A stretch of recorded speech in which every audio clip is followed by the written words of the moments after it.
Welcome to Mindset Monday, where we don't play nice with your excuses. This is the Bad Influence podcast, the one they told you not to listen to. I'm Jordan Banderas, and I'm not here to sugarcoat your pain.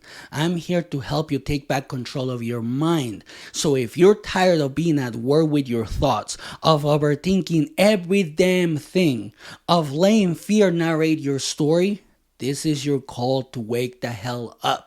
Let's rebuild your mindset from the ground up. Because the old ones cracked under the weight of your lies you were never supposed to carry. So let's get one thing straight. Your truth isn't the problem. The reaction is. You're not toxic for being honest. You're not cruel for setting boundaries. You're not difficult. You're just different from the version of you they could control. You're a walking reminder of everything they've been running from. And when people are not ready to face themselves, they'll turn your truth into an attack just to keep their comfort intact. It's true, it has happened to me, and I have seen this happen to a lot of people. So let me ask you this. When was the last time someone said, "You made me uncomfortable," and your first reaction was to apologize? You thought that was kindness. You thought it was empathy. But discomfort isn't always your fault. No, it is not. It's often the reflection showing up uninvited. They don't hate you. They hate what they see when you speak. That's right. They actually hate what they see when you speak. Because truth is a mirror, and not everyone likes what stares back. Most people don't hate your truth. No, they don't. They hate how it exposes theirs. So stop apologizing for being real in a world that rewards pretending. Their discomfort isn't a wound you caused. It's a mirror you held up. You didn't hurt them. You revealed them. And revelation always feels like pain when you've built your life around pretending to be fine. Think about it.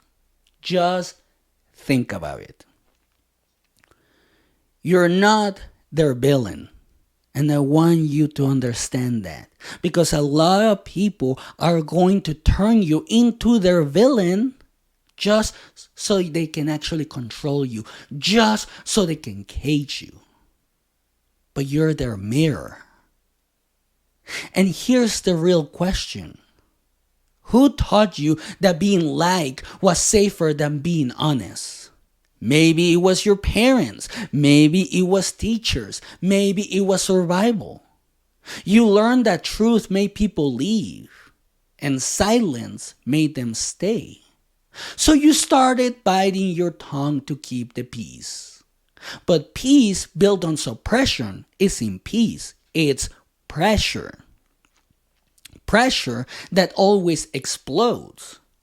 You remember that moment truth got punished. Done you. The look. That side eye. The tone. That anger in their voices. The silence that felt like rejection. That's the day you decided honesty cost too much. So you shrank just enough to be digestible. You became likable, but you stopped being you. And the price of acceptance was authenticity.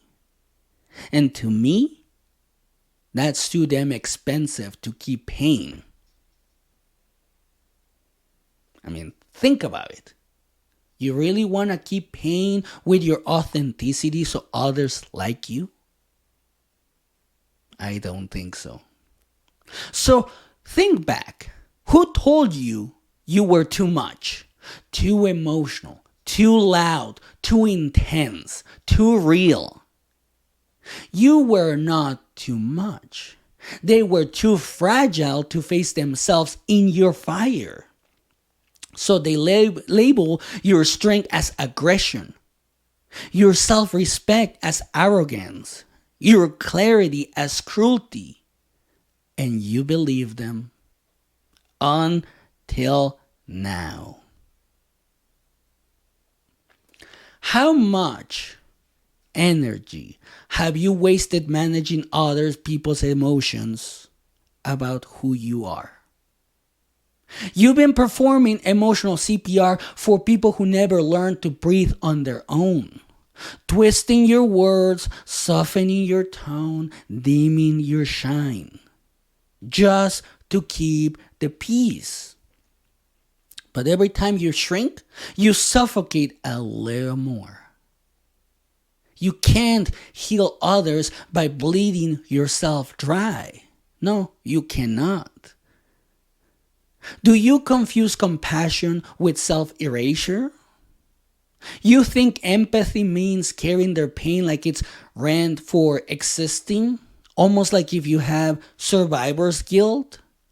You say, I understand, and take on what was never yours. But you can't heal someone by becoming their wound. That's not love. That's martyrdom, disguised as meaning. Think about it. What part of you still fears being misunderstood? It's the child in you, the one who learned misunderstanding meant punishment. So, you over-explain, over-justify, over-give. You think if they just understood you, they wouldn't reject you. But some people don't misunderstand you. They just prefer you small. And sometimes it could be the closest people to you. And no amount of explaining can make them see what they refuse to face. How often do you mistake someone's trigger for your wrongdoing? You speak your truth and they flinch. You assume you've crossed a line, but all you did was hit a nerve. The reaction isn't evidence, it's exposure. You didn't cause their pain. You reminded them it's still there. Yes, you did. And people don't like that. And that's okay that they don't like it. It's not your job to walk on eggshells around others. Especially when they cannot figure out why they keep getting triggered. So, what if every time someone gets triggered by you, it's not conflict, it's clarity? You're not breaking them. You're breaking their illusion. And nobody likes losing their favorite lie. No, they don't. I didn't like it back in the day when I was not the person that I am now. And I can tell you, a lot of people, especially right now, they don't like that. You're not the villain in their story. You're the catalyst. You're the moment the light hit what they tried to bury. Can you hold space for their discomfort without feeling responsible for it? Yes, you can, and that's power. That's maturity. You can witness their storm, without getting struck by lightning. So stay grounded while they unravel. You don't have to fix it. You just have to not fall into it. It's true. Don't fall into that storm. What if being triggering just means you're authentic in a world that worships repression? Society doesn't celebrate truth tellers. It crucifies them. And if you look throughout history, This has happened time and time and time again. We live in a culture that calls honesty rude, boundaries selfish, and confidence arrogance. So when you start walking in truth, you look rebellious to people who never met themselves. Don't shrink to make repression feel comfortable. Let it sweat. Your truth isn't an attack. It's a mirror. And mirrors don't hurt people. No, they don't. They just show them what they've been avoiding. You're not responsible for their reflection. You're responsible for your integrity. And that's what they're reacting to. Your freedom, not your cruelty. And I want to make that clear. So let's call it what it is. Projection. When someone calls you selfish, it's because they're terrified of prioritizing themselves.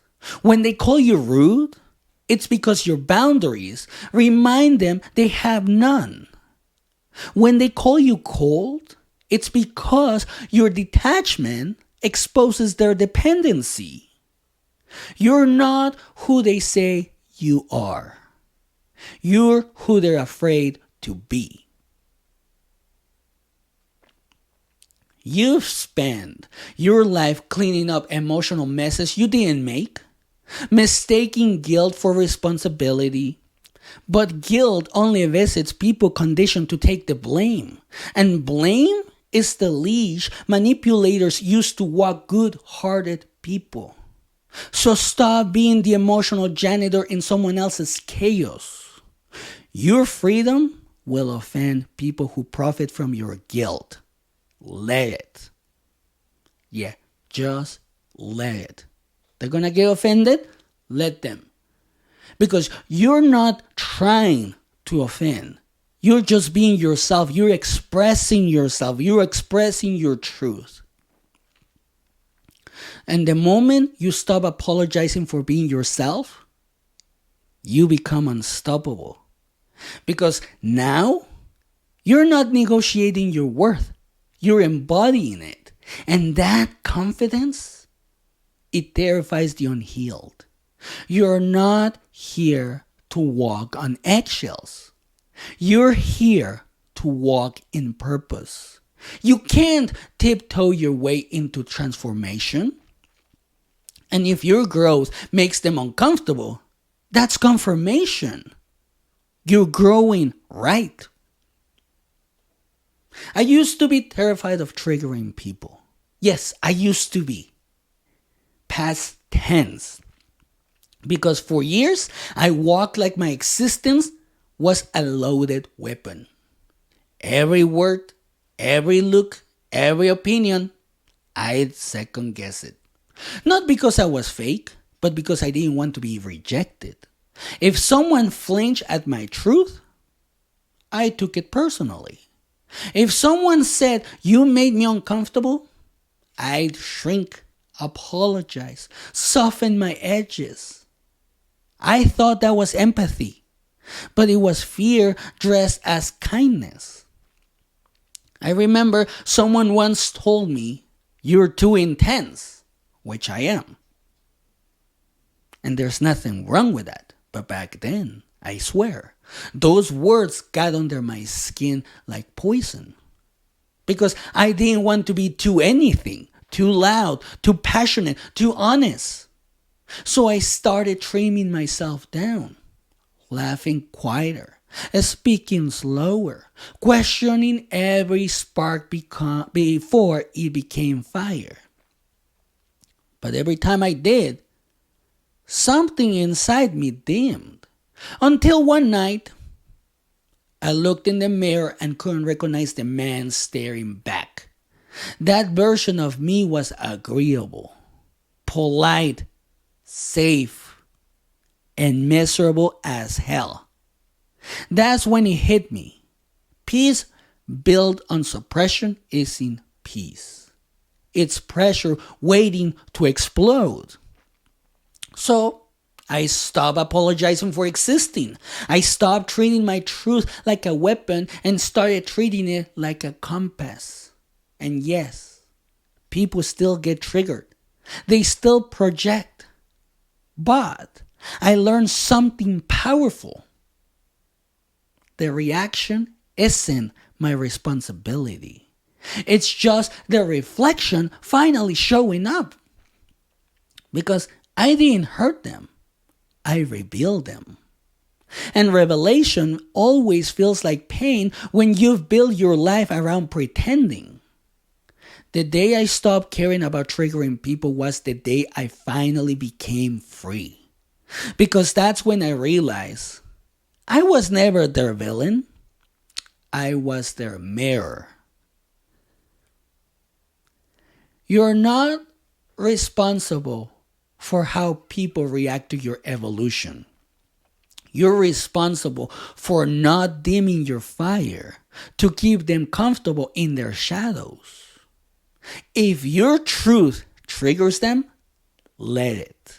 Because comfort never healed anyone, but confrontation, that's where transformation begins. So stop softening your edges to make liars feel honest. Stop carrying guilt for someone else's unhealed pain. Their discomfort isn't your burden. It's their invitation. You're not the storm. You're the wake-up call it brought. And remember, the choice is yours. This is the Bad Influence Podcast. Until next time, stay grounded, stay dangerous, and never apologize for your fire. And have a great day.